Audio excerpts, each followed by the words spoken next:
আমাদের দেখাতে হবে যে আমাদের নেত্রী তিনি 6 বছর জেল কেটেছেন, তার প্রতি নির্মম অত্যাচার নির্যাতন করা হয়েছে, তখনও মাথা নিচু করেন না। আপনারাও খুব কষ্ট করেছেন।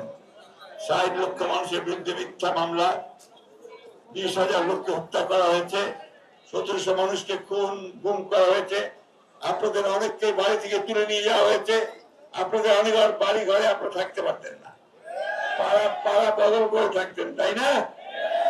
সেইখান থেকে আল্লাহ অশেষ রহমতে ছাত্রদের এবং আপনাদের একটা অসাধারণ একটা বিপ্লবের মধ্য দিয়ে আমরা মুক্ত হয়েছি হাসিনার হাত থেকে। হাসিনা দেশ থেকে পালাইছে ঠিকই, কিন্তু শয়তানি ছাড়ে নাই। ওই ভারতে গিয়ে আবার শয়তানি শুরু করছে, তাই না?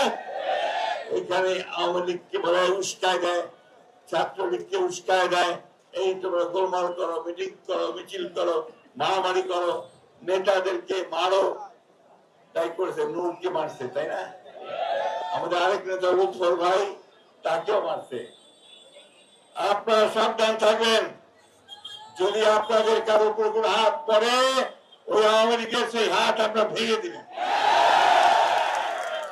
সেই হাত একদম ভেঙে দিবেন। অনেক গুজব চারদিকে, তাই না? গুজবে কান দেবেন না, কারণ গুজব গুজবই আমাদের মধ্যে বিভ্রান্তি সৃষ্টি করার জন্য আওয়ামী লীগ ওই ভারতবর্ষ থেকে সোশ্যাল মিডিয়ার মাধ্যমে সমান এই গুজব ছড়ায়।